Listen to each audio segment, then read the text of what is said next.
without wasting any time, let's go. First of all, if you are a beginner and didn't know shit about lifting weights and you just started lifting, you don't need to train 6 days a week. Why? क्योंकि करना start ही करोगे तुम्हारी body ungodly amount of soreness and pain generate करेगी। अगर तुम ज्यादा train करोगे तो सोरनेस और पेन के कारण तुम्हारे कंसिस्टेंट रहने के चांसेस बहुत कम हो जाएंगे। सो 3 maybe 4 days are more than enough if you are a beginner. Here is your plan. Day 1 chest and shoulder, day 2 rest, day 3 back and biceps, day 4 rest, day 5 legs and day 6 rest. Day 1 chest and shoulder. इसमें सबसे पहले तुम करोगे bench press के 3 set of 6 to 12 reps. You can do this with dumbbell, you can do this with a barbell. After that you will do a incline bench press. Again you can do this with dumbbell, you can do this with barbell. इसके भी तुम्हें 3 set करने हैं of 6 to 12 reps. Then shoulder की exercise, shoulder में तुम करोगे overhead press. इसको भी तुम डंबल के साथ कर सकते हो, बारबल के साथ कर सकते हो, बैठ कर सकते हो, खड़े होकर कर सकते हो। इसके तुम्हें करने हैं 4 set of 6 to 12 reps. That's it. तुम्हारा day 1 चेस्ट और शोल्डर का कंप्लीट हो गया। Wait, that's it? Yes, that's it. There is no isolation exercises here. First of all, you don't know what isolation exercises mean. Secondly, तुम्हारी body अभी इतनी strong नहीं हुई है कि वो कंपाउंड एक्सरसाइज सही फॉर्म से कर ले, जिसमें 2 या उससे ज़्यादा मसल यूज होती हैं। तुम आइसोलेशन एक्सरसाइजेस कैसे कर पाओगे जिसमें बस एक ही मसल यूज होती है? ओके, या that make sense. Wait a minute, इसमें ट्राइसेप की एक्सरसाइज क्यों नहीं है?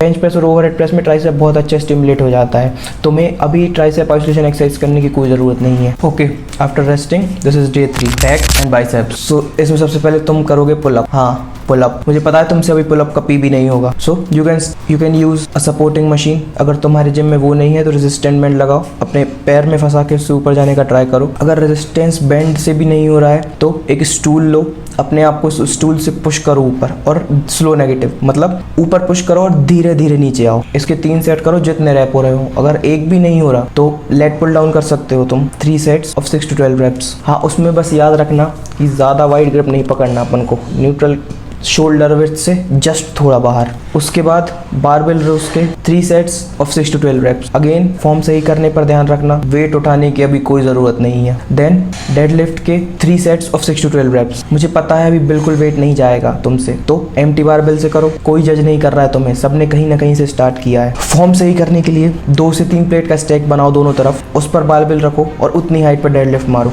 अगर उतनी हाइट में डेडलिफ्ट सही आ गई देन एक प्लेट निकालो दोनों तरफ से, देन रिपीट। इससे तुम्हारा फॉर्म सही हो जाएगा। देन बाइसेप कर्ल के 3 सेट 6 to 12 reps। अभी बोल रहा था आइसोलेशन नहीं करना, अब बोल रहा आइसोलेशन करना है। बहुत सुन लिया कर पूरी पहले। This is the only isolation exercises in this program. Bicep curl की तुम्हें मूवमेंट किसी और एक्सरसाइज में मास्टर नहीं कर पाओगे तुम, बस तुम मूवमेंट मास्टर कर लो बाइसेप कर्ल की, इसलिए इकलौती आइसोलेशन एक्सरसाइज है इस प्रोग्राम में। So day 5 this is your leg and calf days. इसमें सबसे पहले तुम क्वाड्स के 3 सेट करोगे 6 to 12 reps। Then leg press के 3 सेट 6 to 12 reps। देन अगर एनर्जी बचती है तो लंजेस करो, अगर नहीं बचती तो नहीं। उसके बाद तुम्हें करने हैं काफ रेजेस के 3 सेट्स ऑफ 6 to 12 reps। ये होता है बिगिनर्स के लिए जो बस जिम स्टार्ट कर रहे हैं या जिन्हें जिम स्टार्ट किए बस 1-2 दिन ही हुए हैं। But you are intermediate like me, मतलब तुम 1 से 5 साल के बीच में हो ट्रेनिंग करते हुए and you hitted a wall, मतलब you are not gaining shit anymore. तुम क्या कर सकते हो, सबसे पहले अपनी फिजिक की फोटो लो, बैक फ्रंट लेग सबकी, find out which muscle group you are lacking compare to your other muscle group, increase the volume of that particular muscle group that you are lacking. और अगर तुम अपने arm development से खुश हो, मतलब तुम्हारे आर्म्स सफिशिएंटली ग्रो हो रहे हैं, तो push pull leg could be a great option for you. It covers all the major muscle group twice a day with a rest day in between. Push pull legs look something like this. So in push day you train chest, front and side delt, triceps. Then in pull day you train your back, rear delt, traps and biceps. Then leg. Then a rest day. Then repeat. The only downside I found it in push pull leg is it provided nowhere near enough volume for my arms. मैंने notice किया मेरे arms जब grow हुए हैं जब मैंने उन्हें dedicated arms दे दिया है। Here is my split that I use currently. You can copy it or change it according to your need. Like मेरे चेस्ट के 2 डेज रहते हैं। अगर तुम्हारी चेस्ट सफिशिएंटली ग्रो हो रही है और तुम्हारी बैक नहीं हो रही है ग्रो, तो तुम बैक के 2 दिन रख सकते हो। Day 1 mid and lower chest with front and side delt, back with rear delt and trap with ab, then a quad focus leg day, then day 4 arms मतलब bicep, tricep and forearm, day 5 upper chest, front and mid delt, then a hamstring and glute focus leg day। इसमें मुझे chest और अच्छे से grow करनी थी तो मैंने उसको 2 दिन ट्रेन किया है and I split it between mid and lower chest and upper chest. Legs 2 ही दिन करने हैं तुम्हें, there is no other option. Legs 2 दिन करो, it is the biggest muscle group in your body and it needed that volume. Quick tip for you, other than barbell called no other compound movement are worth doing anymore, क्योंकि तुम काफ़ी strong हो गए हो और compound movement को failure तक ले जाने के लिए